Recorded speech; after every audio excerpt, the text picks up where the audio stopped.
After you. Oh, please. Ladies first. Whoopsie. Already going downhill. Haven't even started. Wait a minute. This doesn't. Oh, it fell off. Can we have some help? I think mine is also falling off. We need some help here. But thank you so much, Mary, and thank you all so much for being here. And before we start, I think we should all give another very warm welcome to the amazing Mark Bradford. Mark Bradford. Now, I'm so grateful to Mark for this ongoing conversation. It's, I think, our fifth interview, and we're working on a book. We're beginning a conversation book. So it's wonderful that tonight we can add a chapter to that. Our thanks, of course, to the Fondation Beyeler. I think it got fixed. Thank you. To the Fondation Beyeler and to UBS for inviting us to do this talk tonight. I actually did a talk for the first time many years ago in Basel at the Beyeler Fondation with Franz West, who talked about Giacometti's long, thin figures and many other amazing things, and we sat on his own furniture, and there have been many other talks, among them also a talk with Marina Abramovic at the Serpentine in London. Thanks go, as Mary said, also to the American friends of the Fondation Beyeler, to Sam Keller, of course, to Ulrike Erbslö, to Isabella Mora, to all the team of the Fondation Beyeler, including also Michael Arnold, and of course, thanks to UBS, go to Mary Rosell, the global head of UBS collection, to Chloe Schöpfs, to Catherine Shark. Special thanks also to Fitz & Co., especially to Sarah Fitzmaurice and Mac Casey. Special thanks also to Mark's amazing studio, to the entire team of Hauser and Wirth, and of course, the director of the Hammer Museum, Annie Philbin. Annie, thank you so much.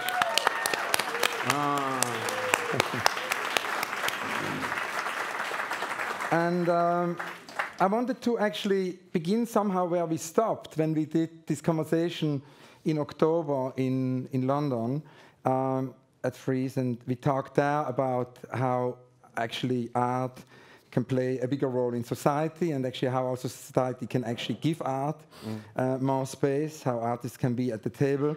And you actually said, Mark, that you believe firmly that the mainstream needs our ideas, and that's why actually something is bereft, something is missing. And you also said that all companies and corporations and governments should have artists on the board, something we're going to discuss again also tonight. But I wanted to somehow begin maybe with the beginning, because you, from the very beginning really of your work, brought the social into the studio, brought the world into the studio, and then brought your work into the world. Can you tell us a little bit how this began? And how it began? Well, I was born on 19... No.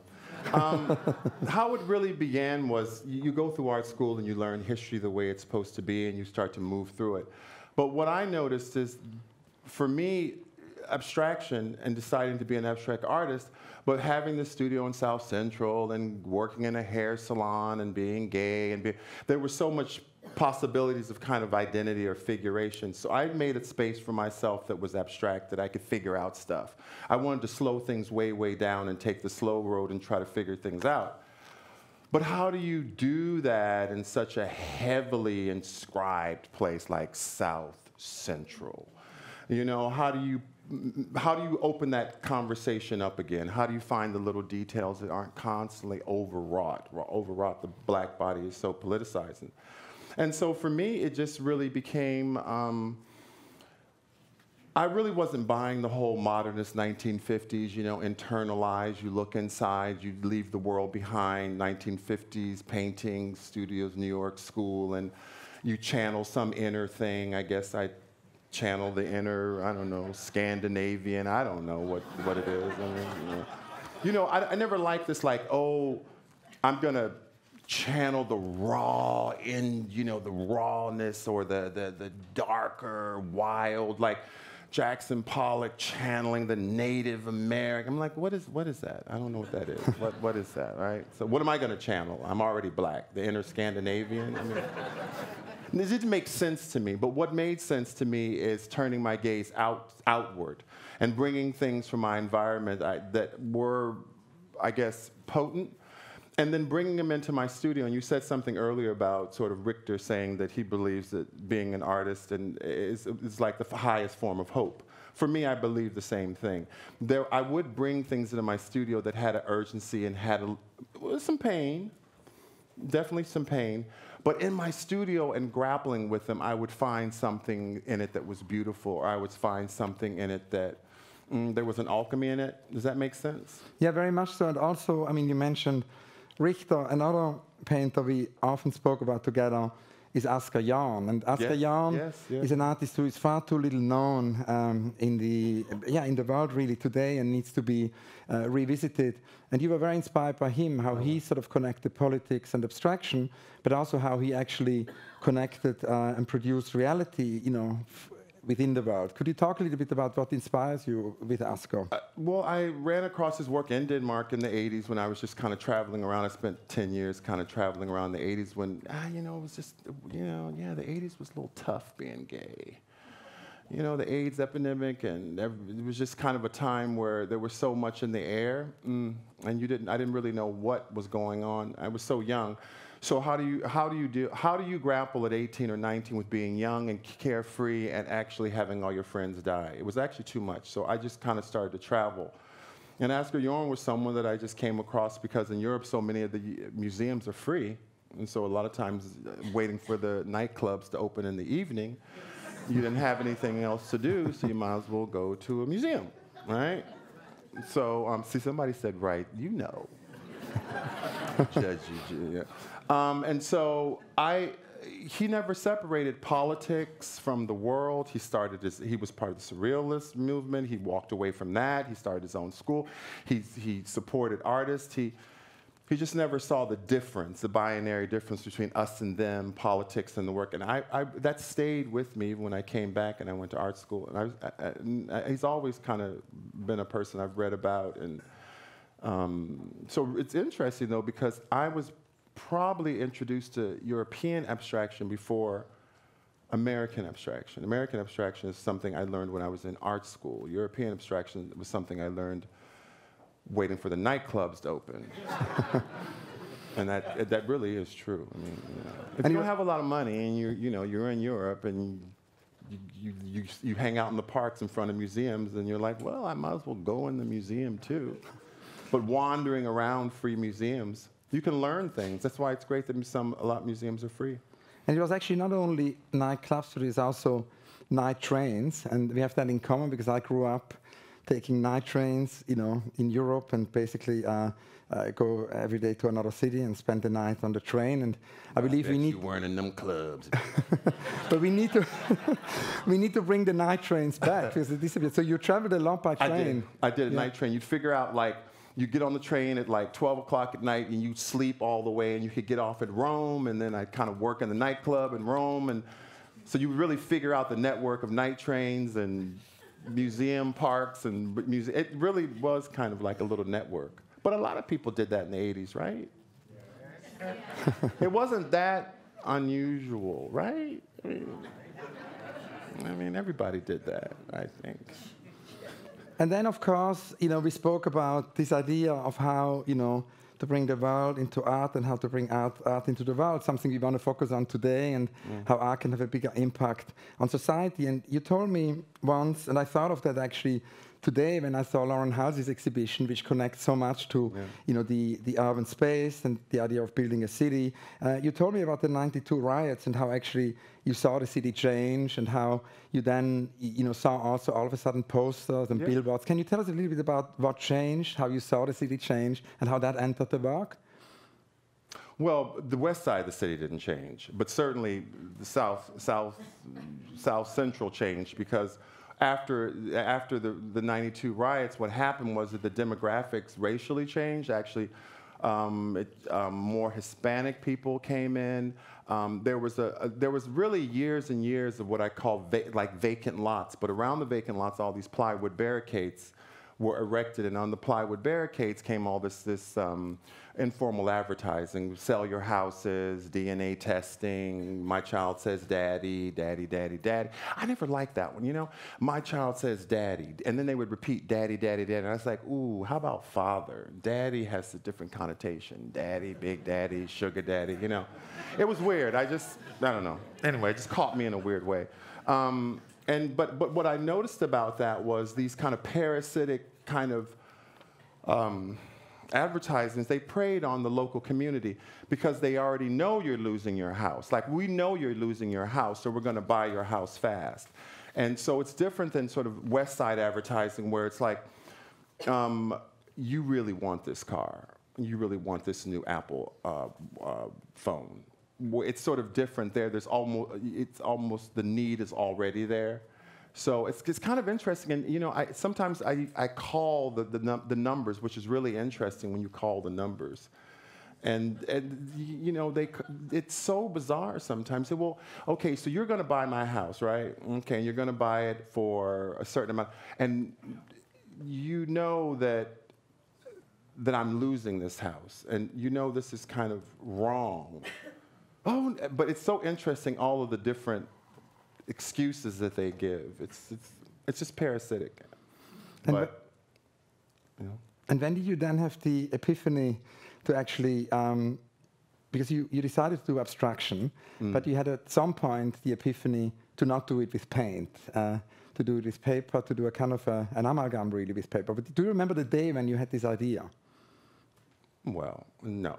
I mean, it wasn't like, I'd love to say, absolutely. I woke up in the middle of the night, I sat up in bed and said, I'm going to use, no. You know what it came out of? It came out of using what's available, using what's around you, and using what's cheap. You get out of grad school, you owe $200,000, you're probably making $100 in a hair salon a day. I work 3 days a week, so you can do the math. And so, you know, there wasn't a whole lot left over. So how do you have a studio practice and you want to work? You have 4 days left in the week to make artwork, but you have no money. So you got to figure out something that's tactile, something that's labor intense, but doesn't cost a lot of money.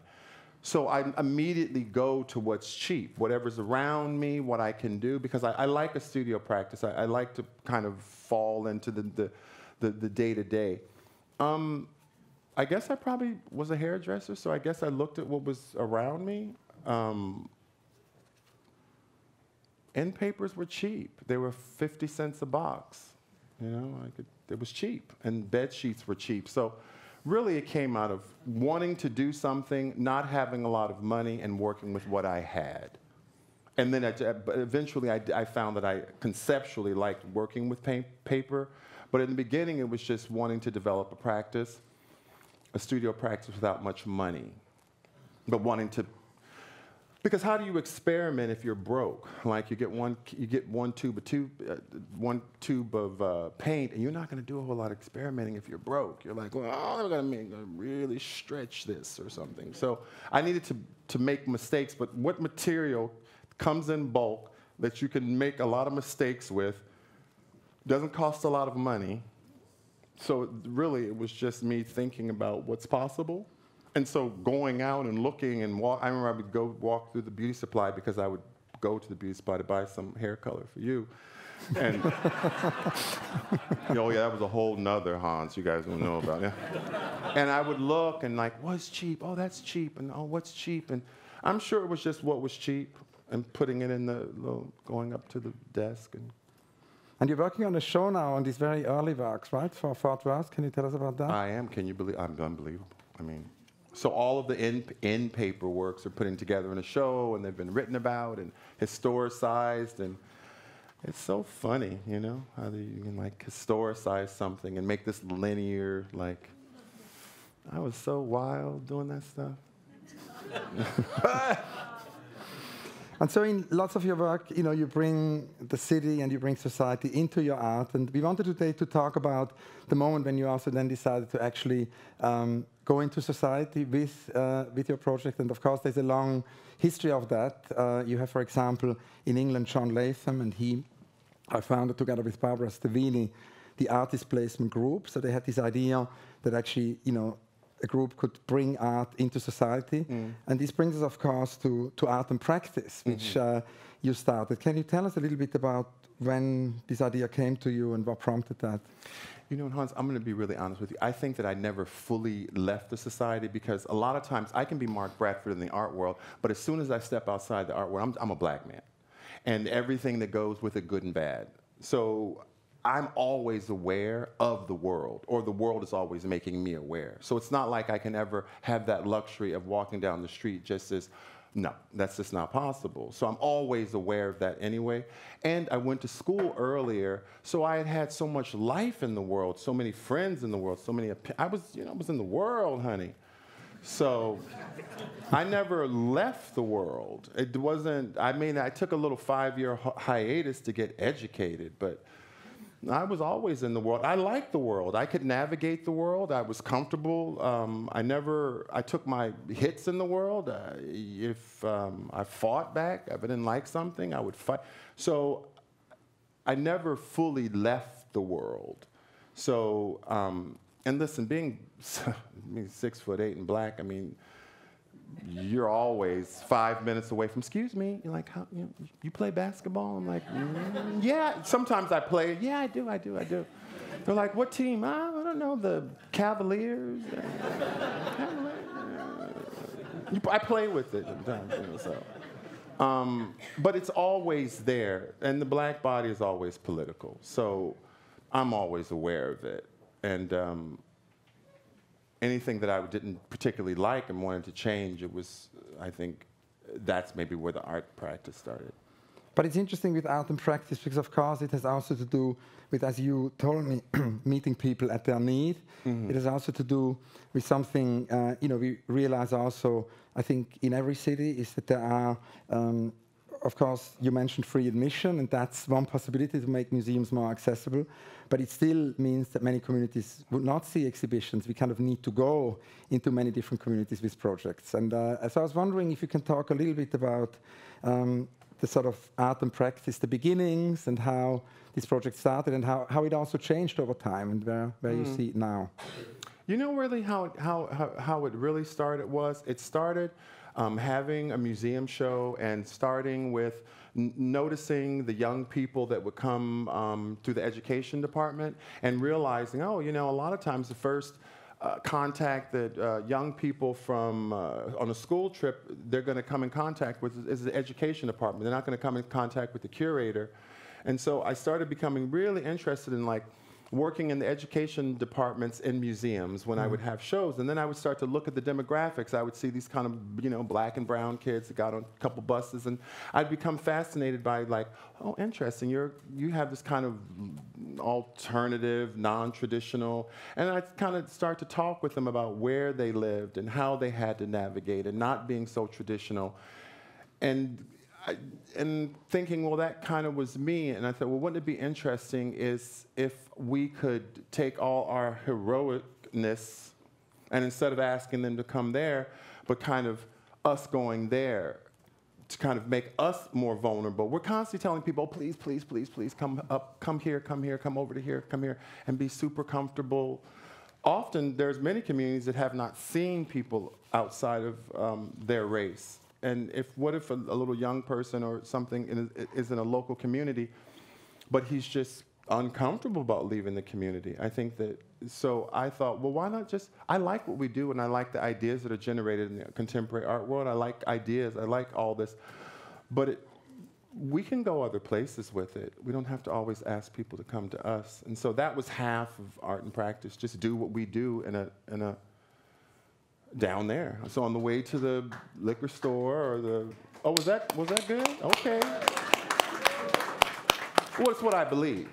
It's what I believe because I was really thinking about me, really, in some ways, like little Mark, on my way to the wig shop, because I'd go to the wig shop for my mom, and I'd go to the grocery store, and but what if on the way there was a space that you would walk into and you would see something that was a little bit less traditional, something that was pointed to something a little out? Wouldn't that be like little Mark would have been like, oh, okay, what's up, what? Maybe. Maybe. I mean, you know, Thelma does that on 125th Street, right next to everything else. So embedding something in a neighborhood and not having this big sign that says, we're different, we're just another shop on the street, it brings it down to, it makes it normative, it makes it possible, it makes it non-threatening. So, and then people can decide, because this whole conversation about equity,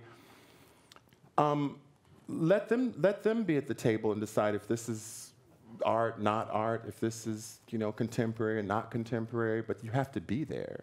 And so that really started from working in the educational departments at museums and looking at the demographics who they were trying to kind of deal with, and actually really thinking about how arts education, what are we asking? That's really where it came from. And then slowly, I kind of came to my partner Alan and Eileen Norton, like, I got this idea. And so, and then, but then I thought, because the neighborhood also has other social urgencies, it's a lot of foster youth around the neighborhood, a lot. I mean, it really is ground zero for a lot of foster youth. And you really would see young people in cars, and you would ask them, oh, I've termed out of the foster care system. And I said, well, we'll just put them together like neighbors. We just put them together like neighbors. And there's nothing wrong with the art world walking past the foster care side. There's nothing wrong with the foster care people walking past the art. That's fine. You'll be fine. You know, it's okay. You know, it's like. And where is it now? Because 5 years, 6 years later. Yeah, because the project has evolved so much. Can you tell us about Art and Practice 2020?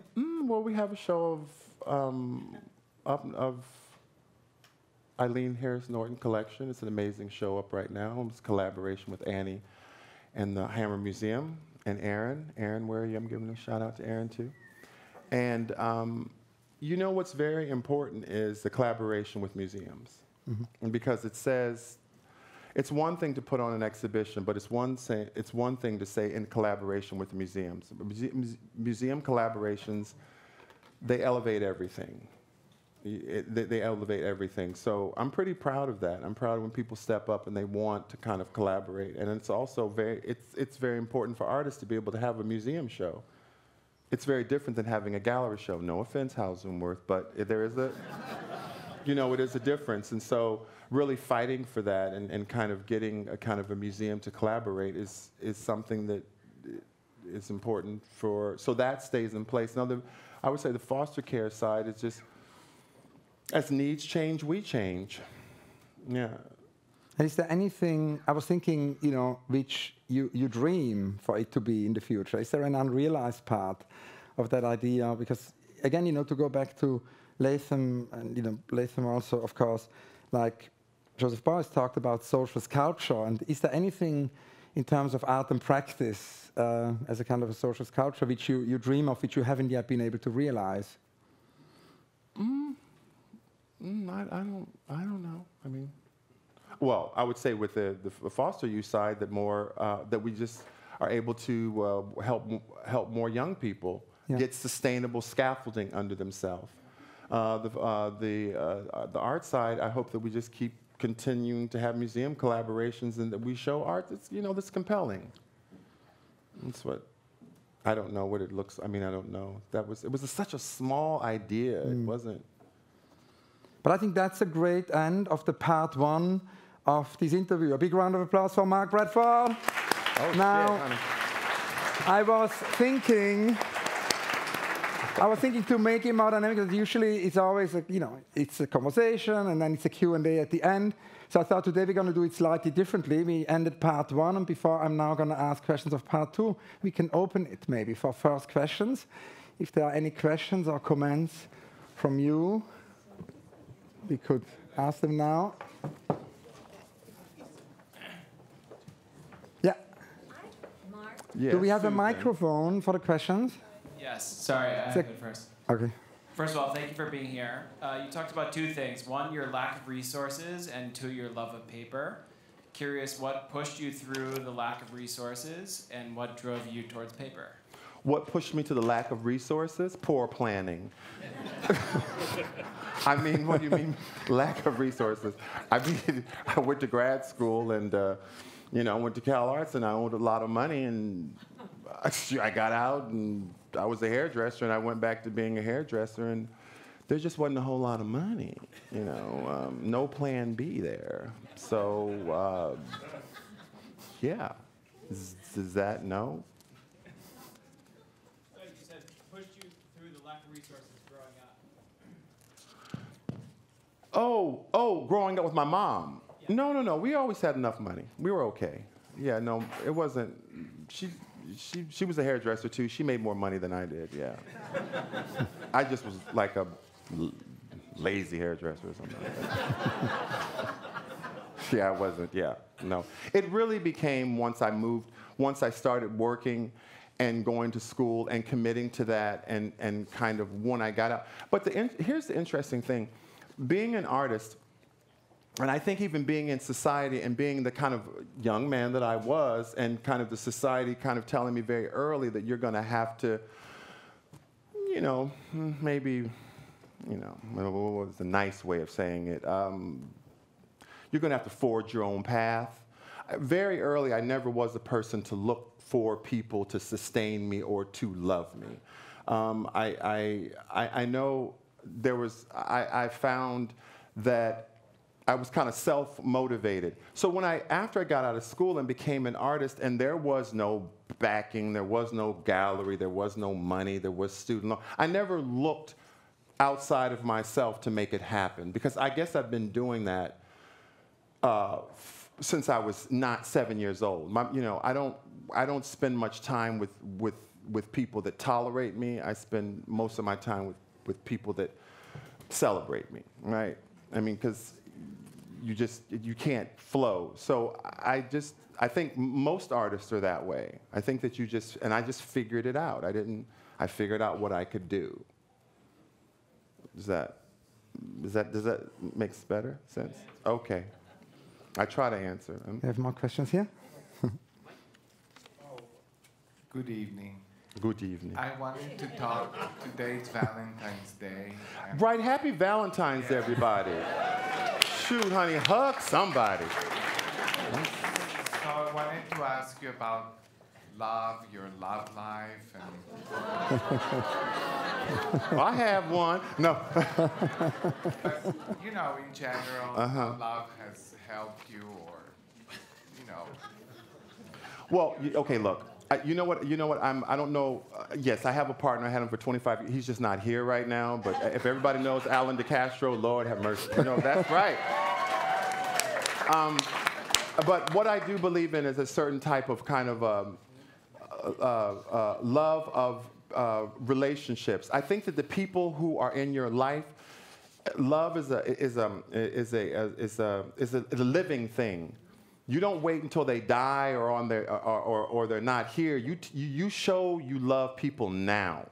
You know, you stop and you look people in the eye, and you look. You be present. Be present. I think that that's what love is for me. It's to be present and to be genuine.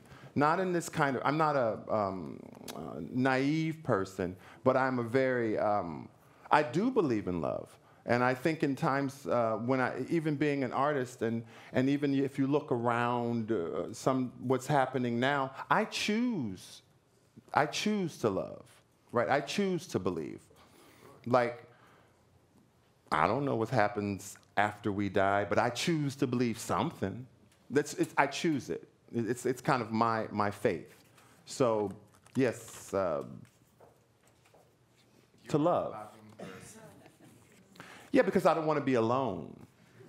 No, I don't want to be alone. I don't want to be alone. You know, I'm a kind of person that if I need directions, I'm going to, excuse me, do you know where I can go? Excuse me.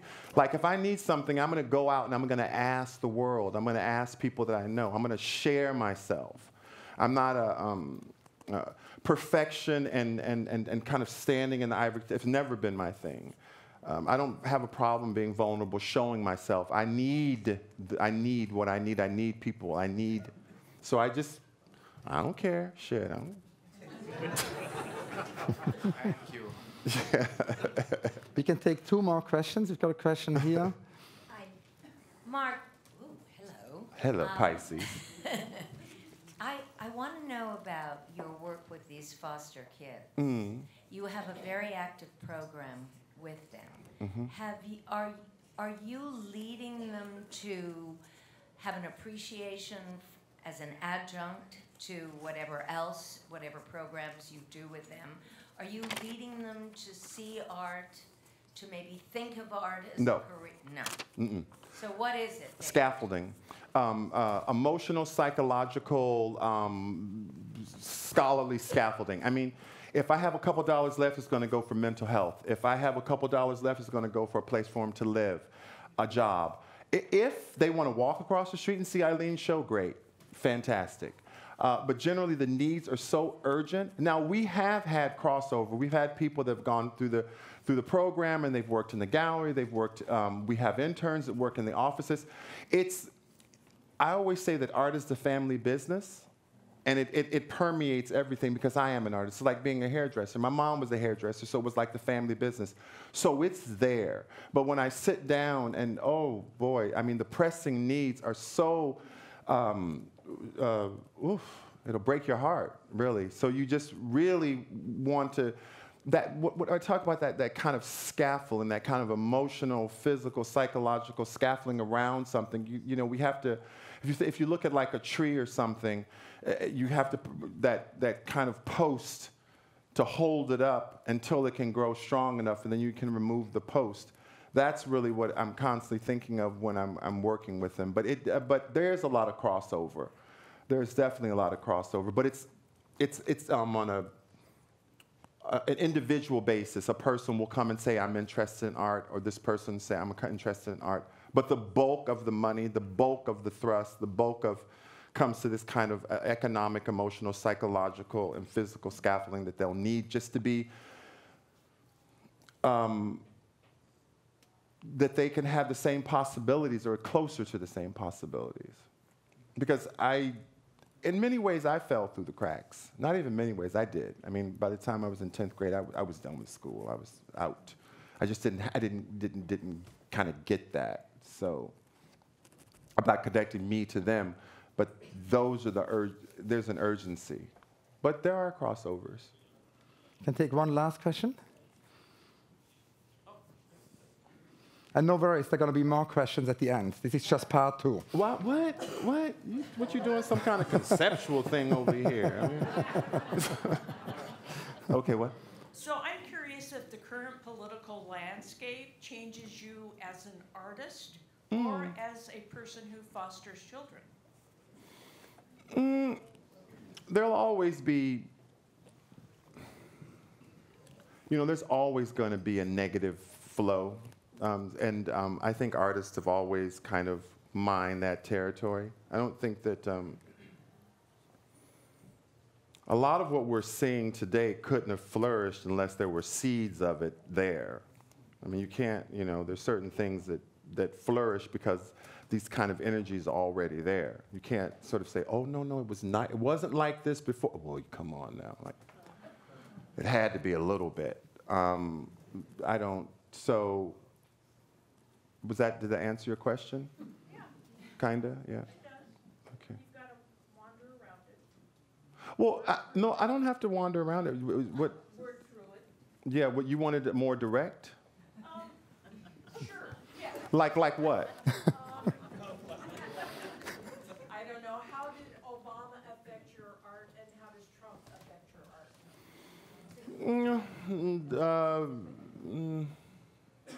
It's a big thought. I'm not that straightforward. It really isn't I don't like, God damn, and you do this, or no. It is a kind of a like that. I think that this reminds me a little bit of the early kind of 80s when there was so much happening so fast with the AIDS epidemic, and you just it was all new. So we just didn't know what to do, and we were figuring it out on a Monday, and it was changing on a Tuesday, and the ground was constantly moving. I remember I was obsessed with, well, okay, eventually it's going to stabilize. And then at the point, I remember saying, you know what, I'm going to have to stop being obsessed with things stable, and I'm going to have to find a way to be flexible and fluid and try to kind of roll with it, and I kind of feel like I'm in that now. I'm kind of like the ground is moving a lot.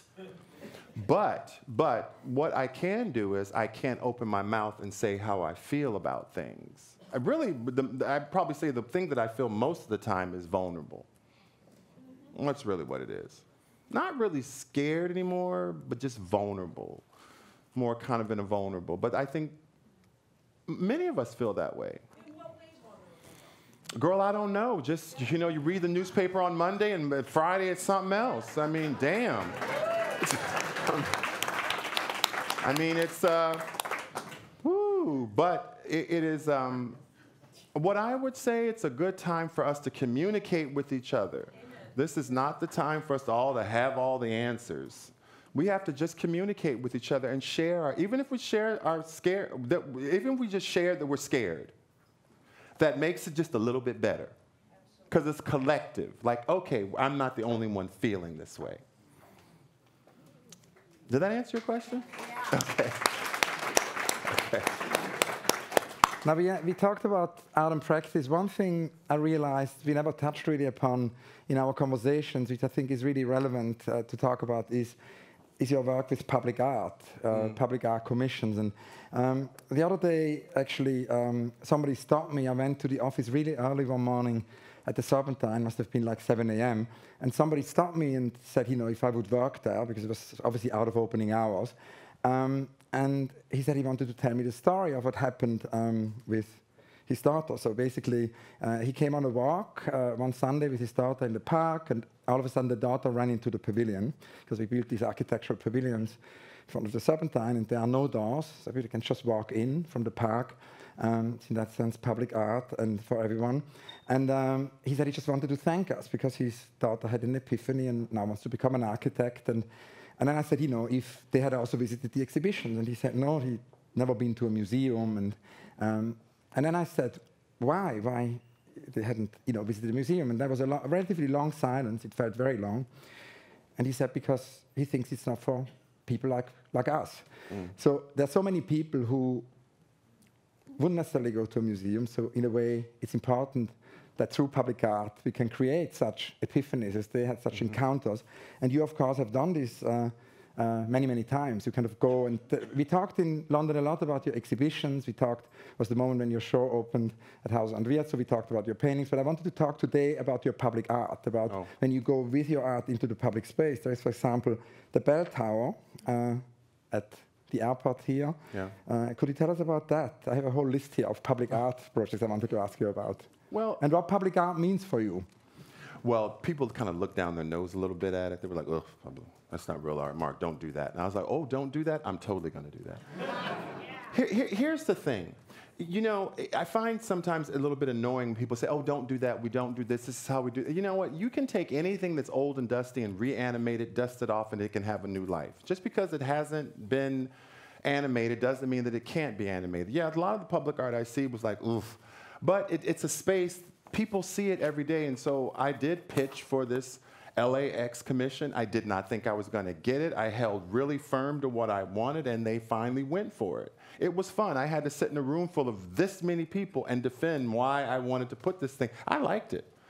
I had fun I like defending my ideas. It's fine. I believe in them. And eventually they came to, yes, we're going to put it there.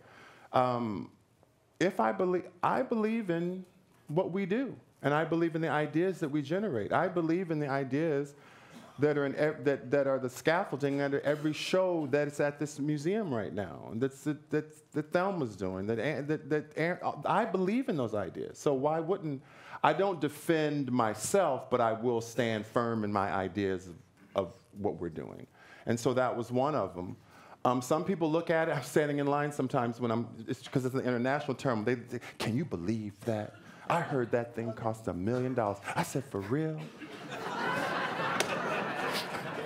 Can you believe that? I know.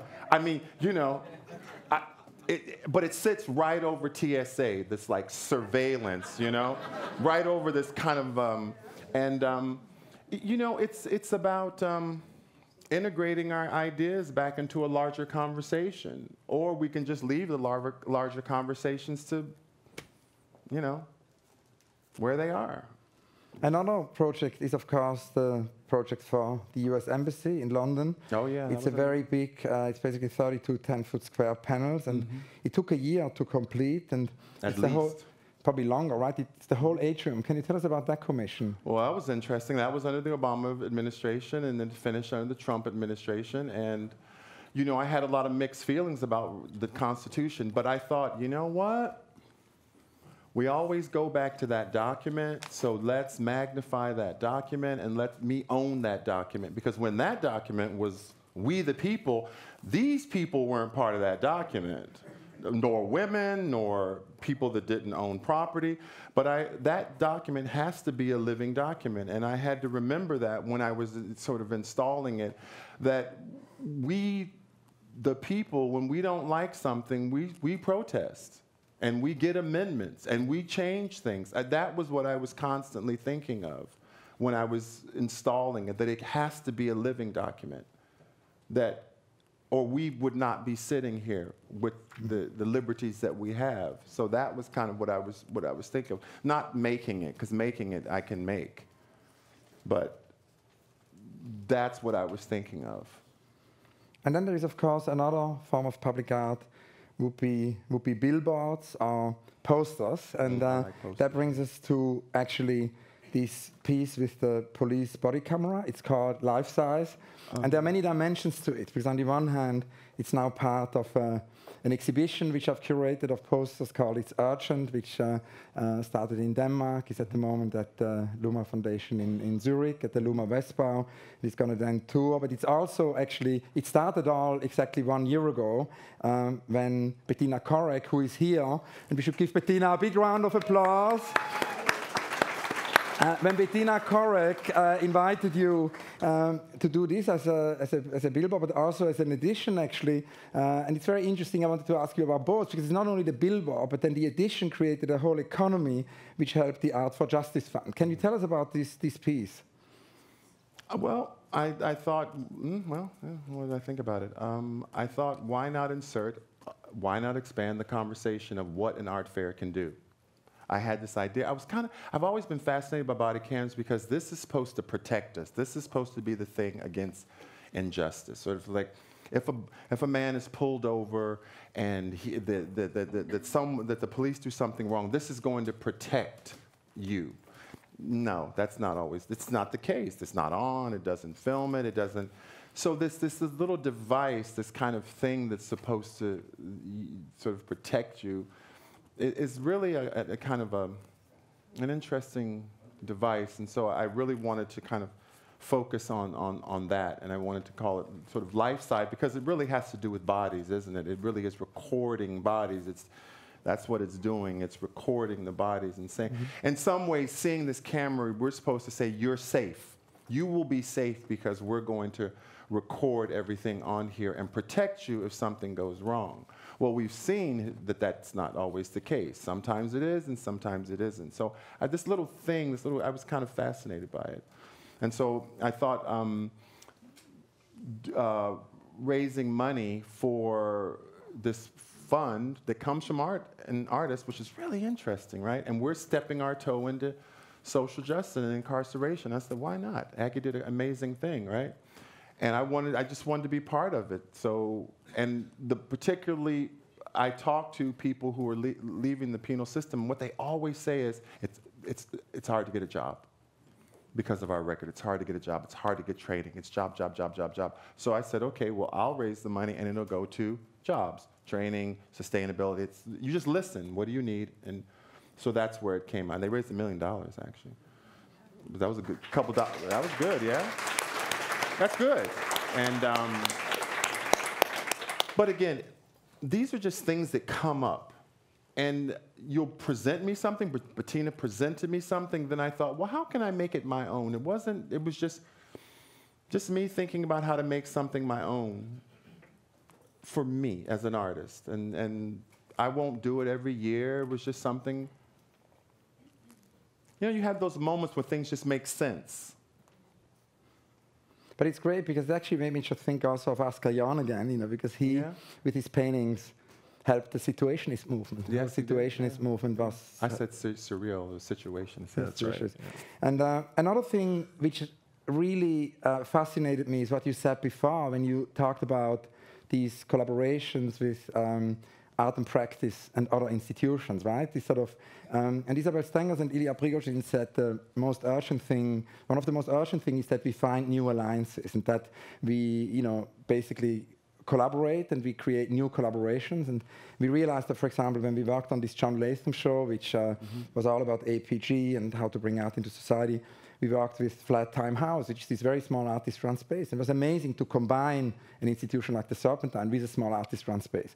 And it is something you've done in such an exemplary way, not only with art and practice, but you do it even with something like the Venice Pavilion. Because when you actually did, and that's another form of public art, when you did the Venice US Pavilion, you embarked on a collaboration with the non-profit Rio Terra dei Pensieri. And what I think is particularly interesting about that is that it's actually a 6-year collaboration. So it goes beyond event culture. It's an exhibition lasts only a few months, but that project is still ongoing as we speak. Can you tell us a little bit about how you did that and how you connected the pavilion and used the pavilion in a way to produce reality? Well, you know, if you're going to represent the United States, you know it's a large platform. And it's really, I mean, it's a large platform. You think, okay, but it's also power. Yeah, I thought, well, if I'm going to do this pavilion thing, I think I need to show the whole of me. And I just, you know, I do what I do. I just start walking around and talking to non-art world people. Hey, and you just, oh, and you should go talk to this person and this person. All you do is just walk into the world. You'll find need real fast, real fast. The people selling the purses, you can say, oh, where do you sleep? Oh, we sleep over here. The network of need is so there, it doesn't take long. And then they go, oh, you should talk to the prison. There's a prison in Venice. Did you know I didn't know it was a women's prison in Venice. And then one person leads to another and another. But here's the thing. You have to be very, very careful. Now, there's a difference when doing an art collaboration with an arts organization, no matter how big or small. But when you step outside of this, you have to be very careful of not colonizing or dictating to an organization of need. You have to do more. Shut up. My Lord. You know, we know what we know, but we don't know everything. You have to listen, and you have to be willing to change your mandate for what they tell you. They'll say, oh, no, we don't need that. We need this. So I knew that when I approached this organization, I didn't say anything. I said, well, what do you need? What do you need? And then they started rattling it off, and I'm kind of like, okay, I can do it. We need a store. We need this. We need that. We need visibility. We need that. We need that. We need that. And that's where the conversation started. Because you have to meet people where they need it. I wanted a collaboration, but this is an organization that works with incarcerated women. And they sell their products through the hotels. They sell them on a kiosk in Venice. And they said, we want a store. We want visibility. I said, well, okay, a store. Hey, Shanique, we want a store. And I'm thinking, okay, a store, I had a store. Well, that's going to be expensive. I know you can't pay for it, so I'm going to have to pay for it. And I can't pay for it for a year because that's just a little luxury gesture. 2 years is not enough. 3 years, that's not enough. 4, 6. As soon as I said, I started getting sweating. I was like, oh, 6, you know. Better sell a painting, and you know. But but that's saying something. That's a commitment. That's really a commitment. And then the collaboration really starts. And it really has been amazing, amazing, amazing. Every year it's been growing stronger. They're almost self-sustaining. They can pay for the store at a point. I mean, it has been amazing. I've watched the women in the program. Some women did not want to tell even their children that they were incarcerated, and suddenly saying, no, we felt that we could because of this. So it's been a true collaboration. And I go every year because I have to go every year because that's the right thing to do. You show up. So we're in our fifth year. Our fifth year, yeah. Wonderful. Now, one last question I wanted to ask you. because we're talking here really about art and society, and I wanted to ask you about this idea, again, which we began discussing in London, about your conviction that artists need more to have a seat at the table, and how can we push that forward? I mean, there is this idea, which we both believe in, that every company, every corporation, every government should have an artist on the board. Yeah, they don't have to, but it would be nice. I mean, I don't see why. I think it's really up to just. I think that whatever the idea of being what an artist is in the 21st century is still up for grabs. We know what it is in the 20th century, but we can remap that and repaint that. So I feel that wherever an artist decides to go or wants to go, he should go. I don't think that there should be limits on where we go or what we collaborate on or how. It should be an open field. I just took that liberty. I mean, people would say, "Oh, well, Mark, we really don't do that." I said, "Well, we do now." I just did what I wanted to do, and I don't feel like. I think the 21st century can be that. So if an artist wants to have a hermetic studio practice and at the same time sit on the board of, I don't know, Amazon, I don't know. I mean, it's up to him to decide. And it's up to, so I think that that's kind of what's exciting for me. I'd love to hear when young artists are telling me they're starting their own spaces, and they also are working with galleries, and they're also have a food truck. I mean, I love, like, what? Why? I mean, why not? I think that just narrowing what we can do when we leave the university, I think that it should be much more expanded. If you want to be an artist and do nails, well, go on, girl.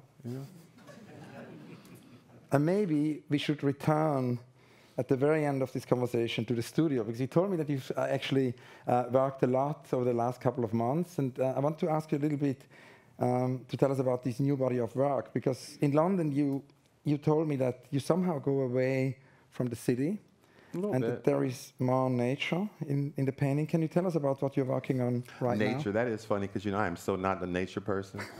I am not that guy walking in nature. Where you going? Like, where you going? You're just walking in nature. There ain't no bar, there ain't no club, you're just walking around. Didn't we just pass that tree? I mean, I can get the little epiphany sitting at the lounge. With a little drink, I can get that little feeling, where are we going? God. And then I'm annoying because I keep asking, well, where are we? I mean, more trees. This tree looks like the last tree.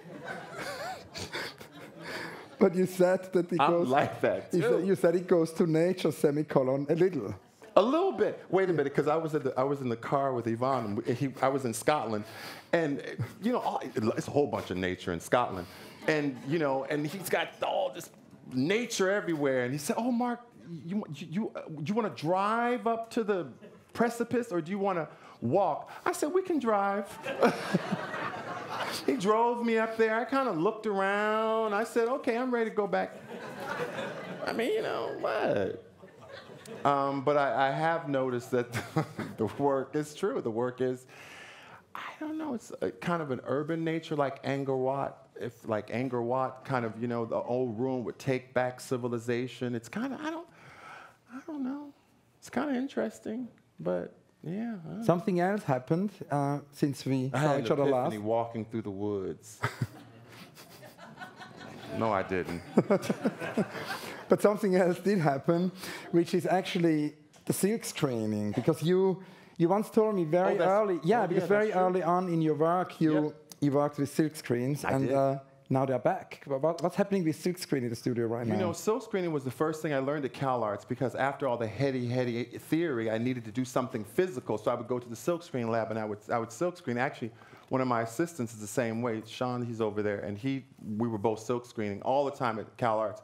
So I have my own silk screening lab in my studio, and it's not for like it's crazy. I have a hair salon and a silk whatever, but I like it just to make my own content. just to make my own posters, to make my own content. I don't know where it's going to go. I don't know what it's for. It reminds me of being in university, and yeah, I kind of like it. So I don't know where it's going. It goes where it goes. Yeah, it goes where it goes. Everything in my studio, I don't monetize, probably 25% of it. I mean, I just do all kinds of stuff, and then I have to kind of snap out of it sometime. Like, okay, Mark, like, you do have a show, like, enough of the roller skates. And you also want to do a... They're here. Yeah, I see my studio people back there. Wave, so everybody can see you, yeah?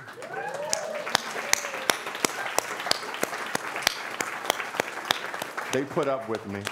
Yeah. And there's the silk screens. You always tell me also, and that's an unrealized project, that you actually want to do a publishing house one day. Can you tell us about that? Because that's an exciting idea. Books would be good. Yeah, books would be good. But I don't, you know, what do I know? I wasn't planning on this. So you know, in the future, I would like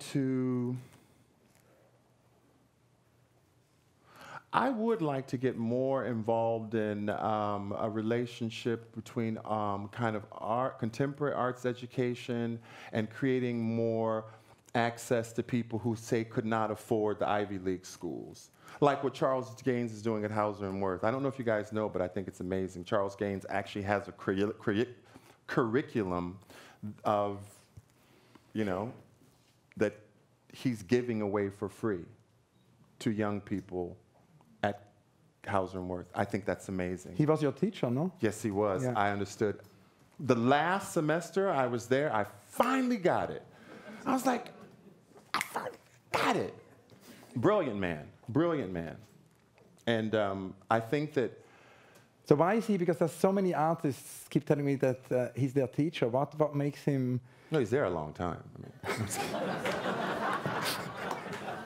no, some people just will gravitate to him. But in this chapter of his life, see, what does that mean?